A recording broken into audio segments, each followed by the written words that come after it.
Are you a jellyfish? How about a brick wall? Find out on this episode of Parent Like a Pro.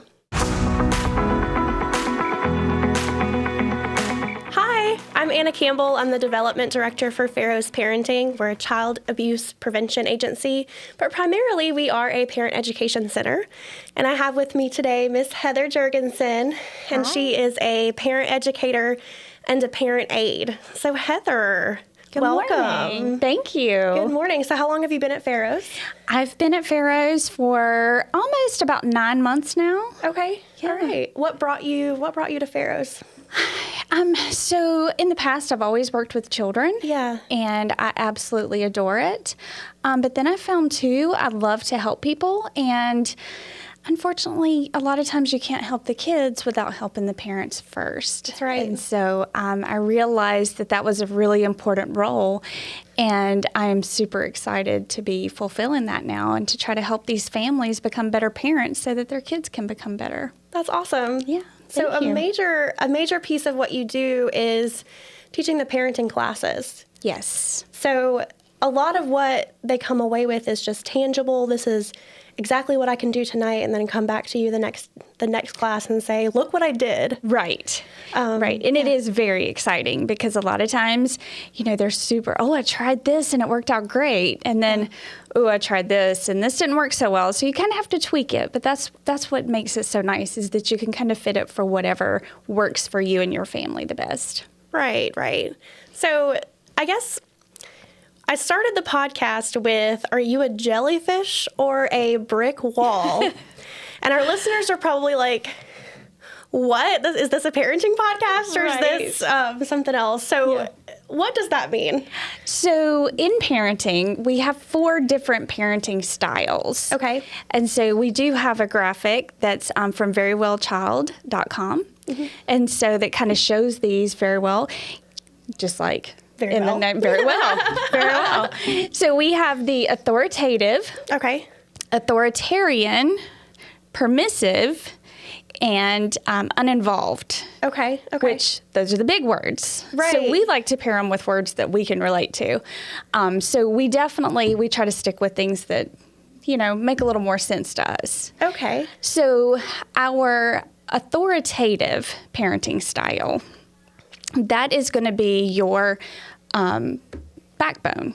Backbone. Yes. Okay, so backbone is the words that I can understand, because Exactly. authoritative sounds so Yes. firm, but I know Yes. there's another one that's firmer, right? Right. There is. Okay. There is. So tell me what a backbone is. So our backbone, if you think about an actual backbone, Yeah. it gives you support, but yet when you need to bend, it bends with you a little, right? Okay. And so that kind of describes that parenting style, that the parent is there, they have set rules, set boundaries, but depending on the situation, they can kind of bend a little bit. Okay. So that they're not always just, it's my way or no way. They Right. listen to their child and get their input to try to make the best decision, based on whatever happens to be going on at that time. Okay, so I guess to put it into perspective, or so you can relate to it better, what would an example of being a backbone parent be? Okay, say we're on vacation with our family. Okay, it's exciting time. The kids want to stay up past their bedtime. Okay, that happens every happens time. often, right? So a lot of times the parents, may not give in, but an authoritative parent would say, okay, why do you think you need to stay up late? Okay. And they would describe, there's a movie on maybe I want to watch, or I want to play a video game longer. And the parent would hear them out instead of just saying, okay, no.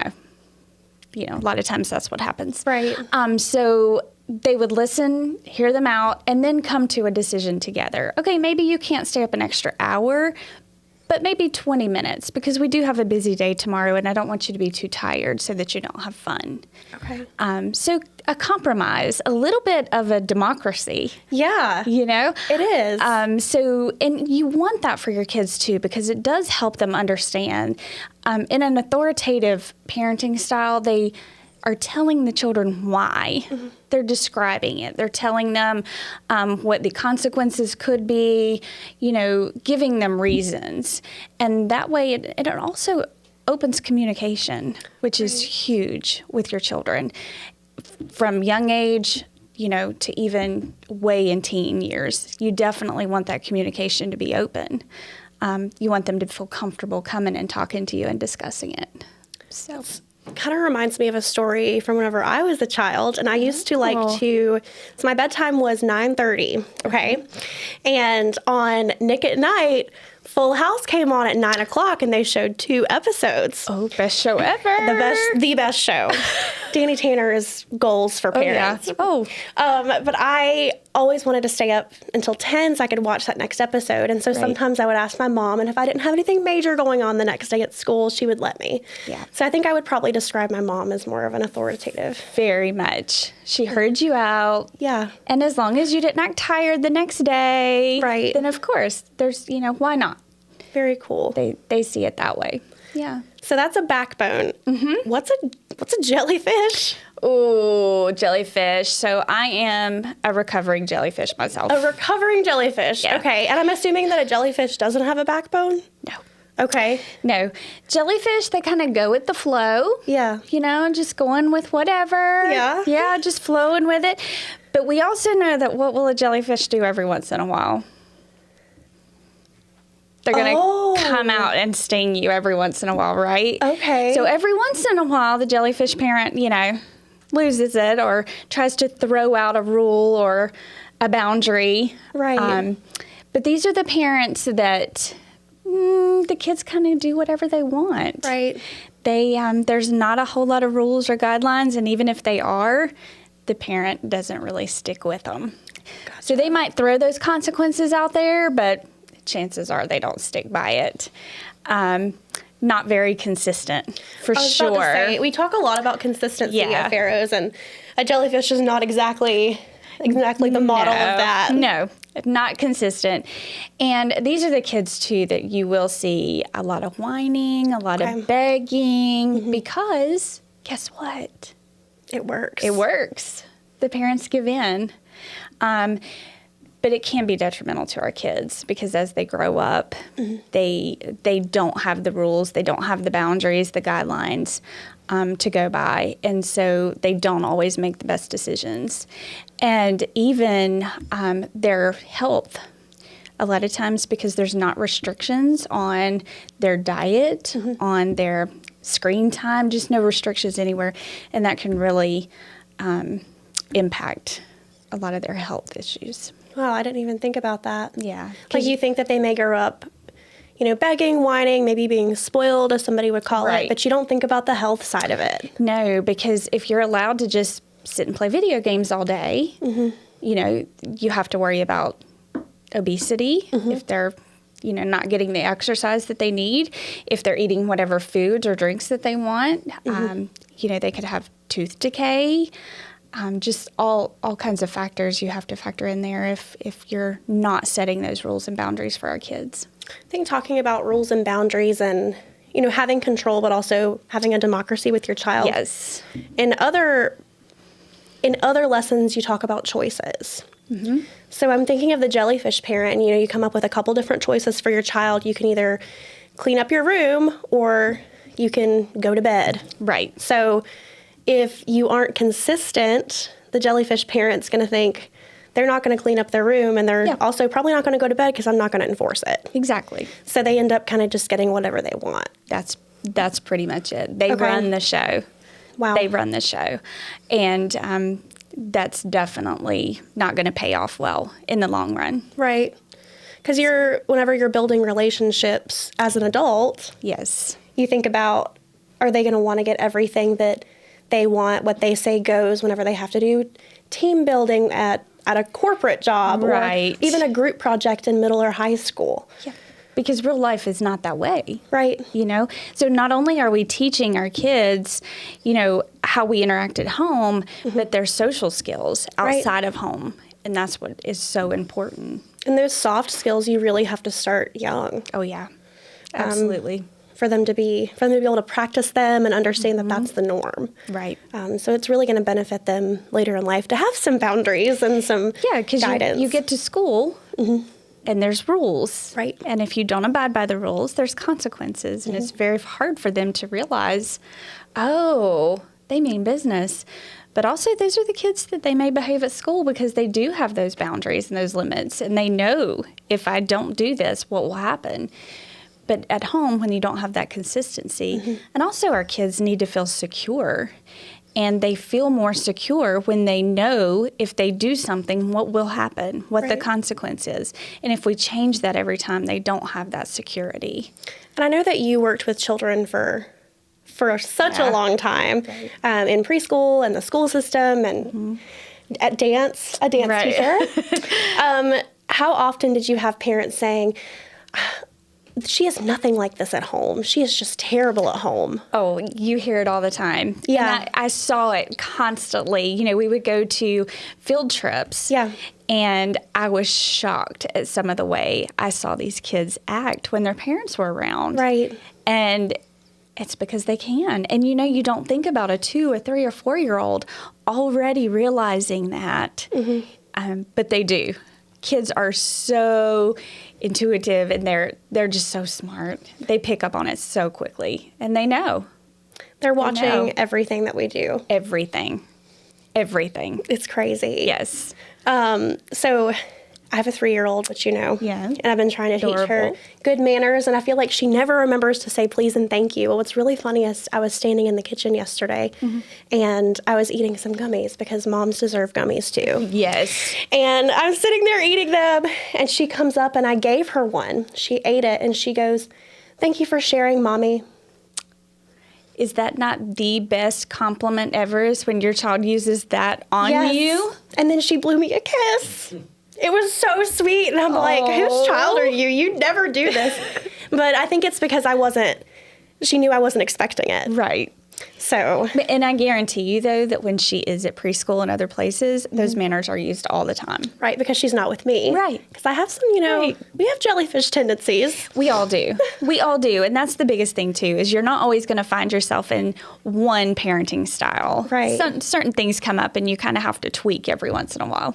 So I know we've talked a lot about the jellyfish and how much of a pushover they can be. Yes. What's the opposite of that? Ooh, that's our authoritarian parent. So not authoritative, authoritarian. And that's kind of why we pick our other names too. That's going to be your brick wall parent. Okay.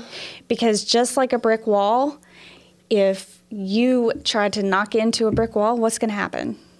You're going to fall back and get hurt. Doesn't budge, right? Does not budge. And that's going to be your parent who is very, it's my way. We're not discussing it. If the child does try to discuss it, it's considered as rude. I think we hear a lot of the older generations saying, no means no. You don't need to know anything else. It's just no. Because I said so. Because I'm the parent. That's why. Yep. How many of us heard that growing up? 100%. Yeah. Yeah. And no explanation. And that's where it's really a downfall, because without the explanation, we're not teaching our children anything. Right. They need that explanation. And so with the parent that just... it's this way, no way, I'm not budging. That's going to be the one that on vacation, can I please stay up late? No. Bed is 9:00. Get to bed. Right. And then you have the jellyfish parent who's like, yeah, stay up as late as you want. I don't care. It's fun. We're on vacation. Yeah, do what you want. Yeah. But yeah, with the brick wall parent too, I like to call that kind of your drill sergeant. Okay. Okay. Mainly because my dad was a drill sergeant. Okay. Was he a real drill sergeant? He was a real drill sergeant. Okay. So it kind of fell hand in hand. But the downfall with those parents too is our kids grow up and they don't know how to make their own choices or decisions. Right. And they become fearful. They don't feel comfortable going to their parents to talk about anything. And so you're blocking that communication. It's always a one-sided. It's just the parent side, no other side. And that's not good social skills. That's also, like, if you go in a classroom, now those kids, they're going to be very well behaved. But long term, because they don't know how to make choices on their own. Right. Is what you really have to be concerned about. And also, a lot of parents think that if their children don't fear them, they don't respect them. You have to have fear to have respect, and that's not true at all.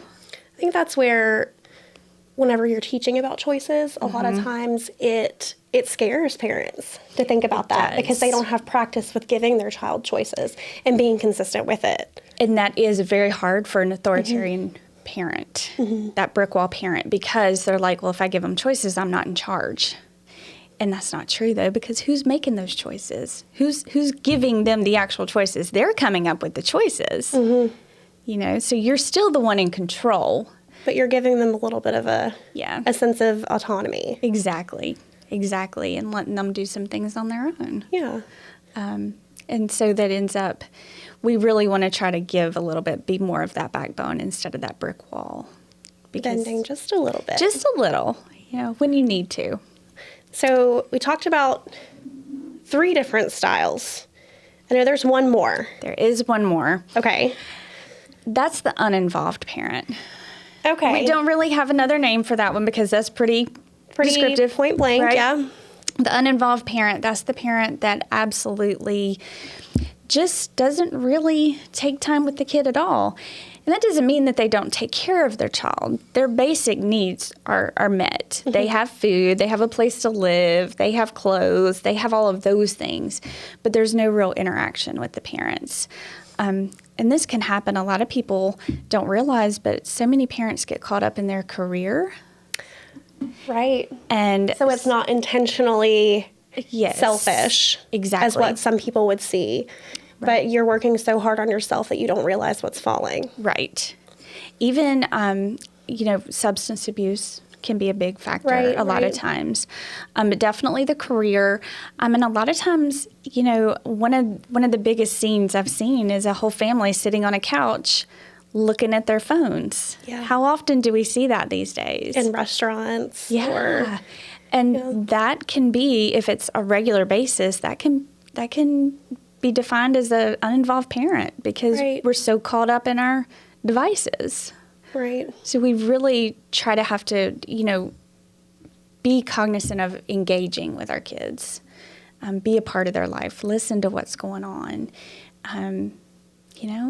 do things together.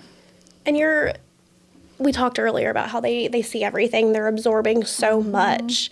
And whenever you are, putting the screens down and just having a one-on-one conversation, they pick up on so much more from you. Exactly. Even sitting down, and I was playing Little People last night with my 3-year-old, and she had the best time. Yeah. And, it was just me and her, no screens. Yeah. And I had fun, too. Exactly. And you lose a lot of that, and you forget what it's like to have childlike wonder. It's so nice, and it's so fun to sit there and hear all of their ideas and their imagination, and they'll surprise you. Oh, they can come up with some great stuff. Oh yeah, great stuff. Oh yeah. Last night we had Anna and Elsa and Sven, the little from Frozen, the reindeer, and Sven was a dragon, and Kristoff had to slay the dragon to protect the princesses. That was all her. See, that's her own Disney movie right there. That's we could do a right. spinoff. Salem spinoff. 100%. Yeah. Yeah, for sure. And interacting with our kids. And that's basically what parenting styles are. It's the interaction between the parent and the kids and what type of interaction. And to really look and think about, okay, how do I interact with my kid on a daily basis? When they get in the car at car line, am I on my phone? Or am I talking to them about the day that they've had? Right, right. Even though I want them to not talk quite as much. Yeah. Oh, yeah.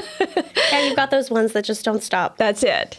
And that's going to be temperament. And I think you guys will touch on that on another episode. Yes, get excited. We're going to bring Lori back for temperaments. And temperaments are really fun to pair up with parenting styles because a lot of times your children, depending upon the temperament, depends upon your parenting style. Yeah. And like I said, you don't always have to be one particular parenting style. Like if I could totally be a jellyfish, but if my child's getting ready to run in the street, authoritarians coming out. Right. I was going to ask you, are there times, I think we've kind of agreed that being a backbone parent is probably ideal. That is the ideal. And model. Yes. But are there times when maybe being the authoritarian parent is something you need to do? That actually, great question. Because there are circumstances, if you have a really violent neighborhood that maybe you live in with some things going on outside, that's when the authoritarian parent does, have a more of an impact, because you do want to keep those kids safe. And so you do have to put out those strict guidelines, because sometimes our kids don't always really see what the truth could be. And sometimes they're not ready for that yet either. Right. So you do have to stick to that very strict parenting style, just to try to keep them safe. Like, you can't go outside at night. You don't want to tell them why. Right. Because you don't want to scare them. You don't want to scare them, but you want to keep them safe. Right.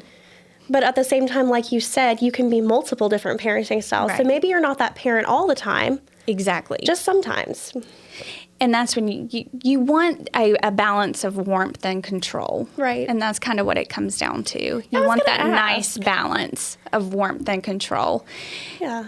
So I guess warmth and control. So that's how you would determine your parenting style? It would be. Okay. If you're high warmth and high control, that's going to be your backbone. Yeah, backbone. Yeah. I should just use the but kids' good for words, you. because I can't Good for you. You were pulling it out there. Yeah. And then you have your high warmth, low control. That's jellyfish. That's your jellyfish. And then you're going to have your low warmth, low control. So uninvolved. Uninvolved. Okay. Yes. And then Low warmth. low warmth, high control is going to be your brick wall. So you're looking for that good balance Okay. between your warmth. Be high warmth and have high control. You can do both. A lot of times some people think we can't, but you absolutely can.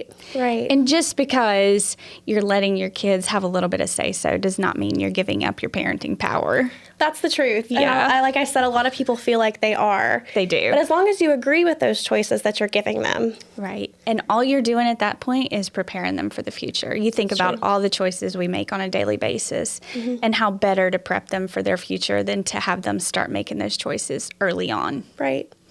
I know you said you're a recovering jellyfish. So whenever you have a two-parent household, Yes. what if you have one parent that is a jellyfish and one that's a brick wall? So that's great. My husband was very much a brick wall. Okay. And so I was the jellyfish. Just trying to counteract some of that. I did. And okay. that's probably why I was a little more on the jellyfish side. Okay. Just because you do try to counteract one another. I mean, the ideal situation would be to have two backbone parents. Right. But yeah, definitely if one's a jellyfish and you've got two parents in the home, Yeah. it would probably be a good thing for the other parent to be a brick wall. Yeah. So that you have both. A little in bit the of home. stability there. Yeah. Yeah. So, Wow. Okay. I guess. what are you? I know. I was thinking. What here, are you, What am Anna? I think I have. It depends on the day. Okay. Sometimes I can be a little jellyfishy. Yeah. And then whenever she's giving me those cute little toddler eyes, sometimes I can be a brick wall because she's my only. I care a lot about her safety, and I'm scared whenever she loved to walk downtown. We love to walk, and there's a lot of traffic downtown. So sometimes I have to be a brick wall. Exactly. Be like, get out of the street because something bad's going to happen. Right. I think generally I fall in the backbone. Good. I feel pretty good about that, but a lot of it is because I have all of these ladies at Pharaoh's that are telling me what to do. I don't know where I would be without that. Oh, So well, we love that. I don't want to say she's our little experiment, but yeah, I love that you take all the information and take it Right. home and try to put it into place, and it looks like it's working out well. I think so. I would tell a lot of Yeah. people that part of my benefits package is that I can go down the hall and talk to the parent aides whenever I want to pull my hair out. Right. Well, So you guys have gotten me she's through precious. bedtime routine and potty training and all the things. So many things. Yeah. So many things, whether they're young, older, the teenagers, we try to cover it all. Right. Because it's all, you have to change the type of parents you are as your kids get older. That's and the that truth. your parenting style can change as your child gets older. And the choices that you give them are going to be different. Completely.